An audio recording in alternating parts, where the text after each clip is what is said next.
Today on the show, we're going to be talking about Marvel Now's Thor God of Thunder. And this comic is the comic that other people at Marvel are like, yes, this is the one. So it's not just me, it's all the other writers and artists, okay? Don't take my word for it.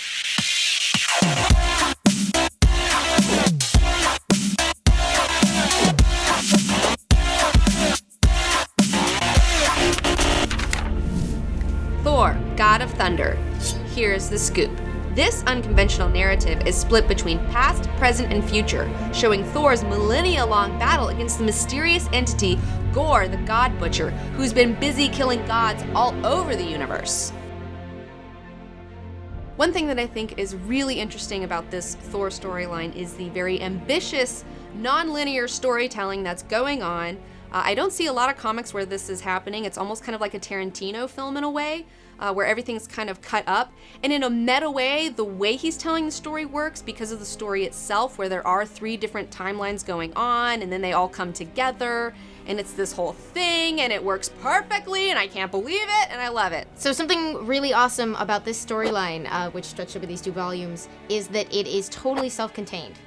Which means that as fun as it is to have a bunch of in-universe Marvel stuff crossing over with everything else, sometimes you really just want a story that stands completely alone. And it's also perfect that way for a new reader, because you don't need to know anything to jump in. It's just Thor having extremely Thor-y adventures in the Thor-y settings with other Thors. I love the fact that I care about Thor again. And it really does kind of bring up the fact that you need to talk about Jason Aaron. He's been handling some of my favorite characters. But that's the point. I didn't know they were my favorite characters until he writes them. You look at what he did with the Hulk run before the Marvel Now revamp. I suddenly cared about Hulk again. And you look at what he's doing with Wolverine and the X-Men and the new Jean Grey School. It just makes me want to start digging and finding out all these other stories that he's got. Thor, what'd you think about it, Kirk? The artwork in Thor God of Thunder is amazing, and I'll tell you why.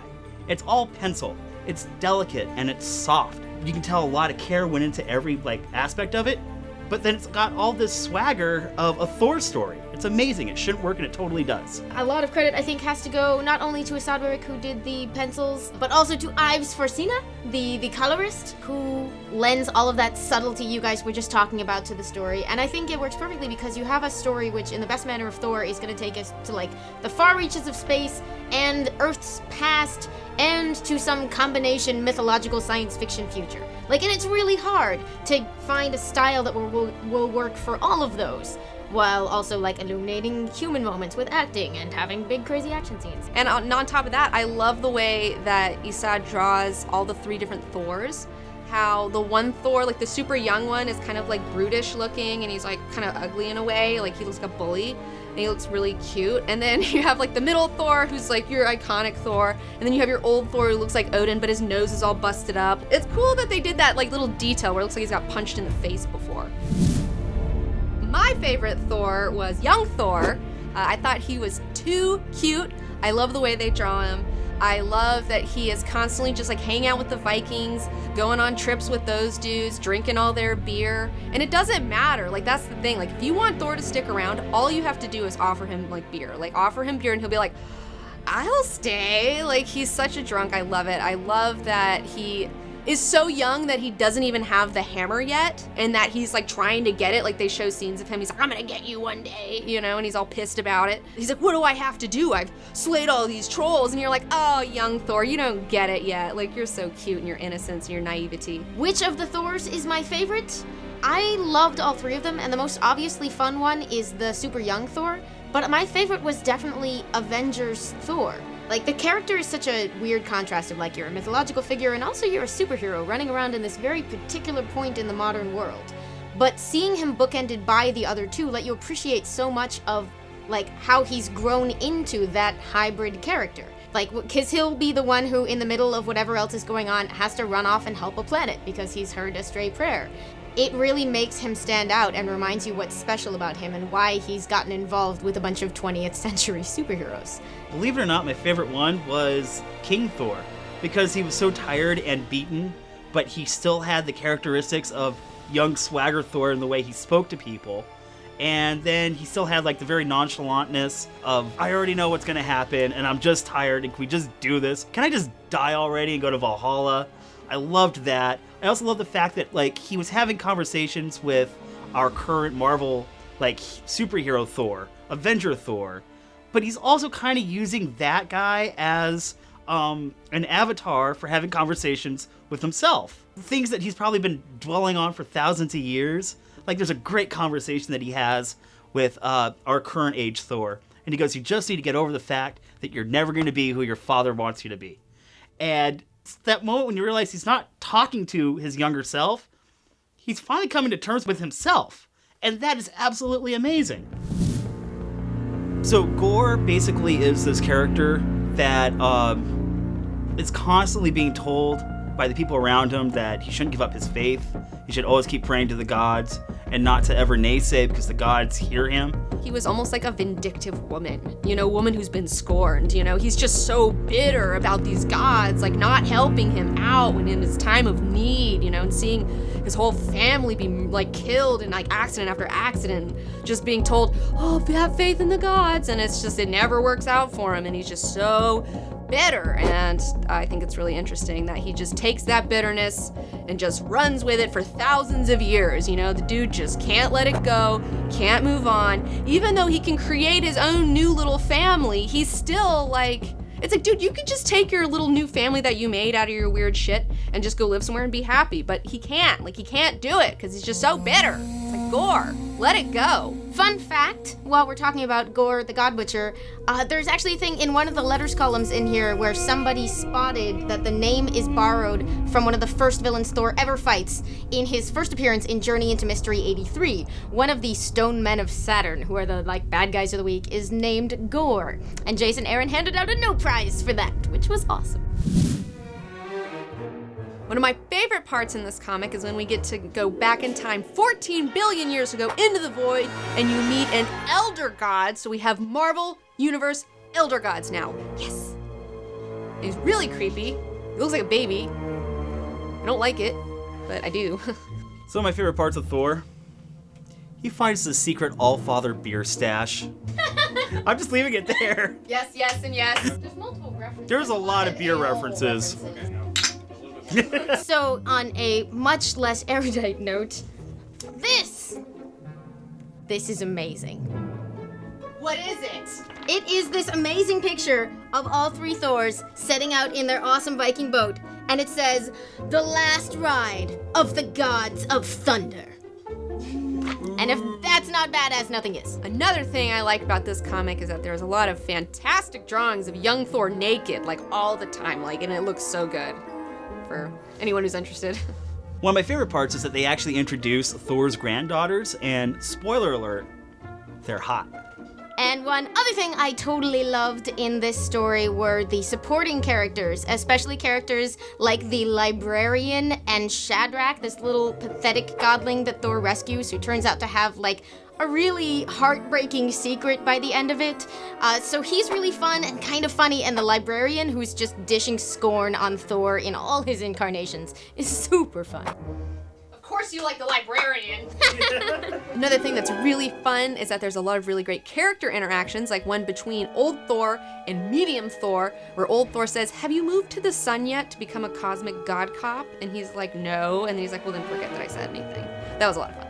I really hope that he moves to the sun and becomes a cosmic god cop now. That doesn't happen in this comic. One of the lines I really love is when Old Thor is talking to Medium Thor, and it's getting all confusing, and Medium Thor is like, "I hate time travel," and Old Thor just goes, "And you always will." And then one of my other favorite parts, the action's amazing in the series, but without giving anything away, this happens. Now you have to read it to find out what's going on. So now we're going balls out spoilers. We're gonna be talking about our favorite parts from the climactic ending of this amazing story arc. So skip ahead if you haven't read it. Duh. All right, so one of the best parts at the end for me is when Gorr becomes the god of hypocrisy, whether he actually wants to admit it or not. And he's just a total jerk, and you've hated him the entire series, and now you're like, yeah, hypocrite, whatever, you suck. You're God too, weirdo. Jerk. My favorite part is when Thor gets 2 Mjolnir's on top of the all-black Annihilablade fucking whatever sword. It was awesome. He kicks Gorr's ass into the ground, and it was epic as fuck. So I really love the part in the ending of this story when he becomes the god of gods, and in their moment of massive collective need, every god that has ever been is praying to Thor, including his own father, whose respect he's never able to win. One of the things that Jason Aaron is so good with, eventually what he ends up doing is going, this is what the character is about, and I'm going to remind you of it. And that's when you start getting excited for it again. Thor's badass. Thor is noble. Thor is arrogant. Thor's always learning about himself to become a better person to wield the hammer. He reminded you of that in this entire story. So that's it for today. Check out the links in our description if you're jonesing for more Amy Dallen. She has an amazing blog on Geek and Sundry. Also, there are links to buy Godbomb and God Butcher on Amazon, so check those out if you're interested. And also, be sure to like this video, subscribe to my channel, follow me on Twitter, Instagram, and Facebook.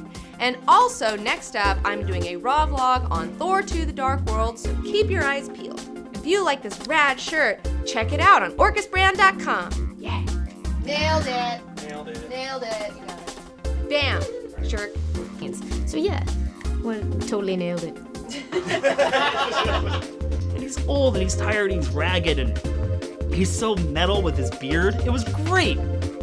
So metal with his beard. I know, Yeah. like you beardless dick.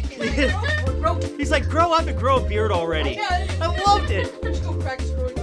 So one aspect that I really appreciated about Gorr's story arc, and this is sort of spoilery for the conclusion, but he's been powered up by this mysterious artifact that lets him make and control minions, and later on you get to see how even the people closest around him are just creations of that power, which is awesome because it echoes a really great issue of Alan Moore's Swamp Thing, which I was recently obsessed with, called My Blue Heaven.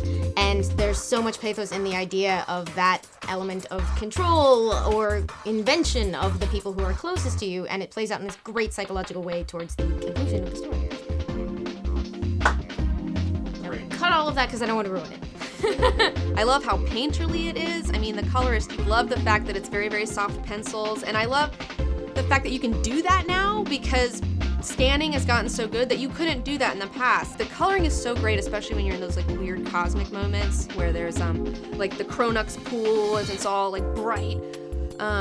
Like specifically that scene with the Cronux pool where it's very, very bright and they have like these bright magentas and these like purples and blues, and I love that. I always love those cosmic weird colors, and they really did a great job with that. Other favorite moments, especially from all their interaction, are the ways that Jason Aaron, in that nonlinear narrative that she was talking about earlier, refers to the different Thors. He gives them different, almost poetic, like extended names, which A, keep it from being confusing at all, which is kind of a miracle between that and the character design, and B, really add to the overall feeling of it because it harkens back to the Odyssey and all that other, like, gray-eyed Athena versus storm goddess Athena and all of these things.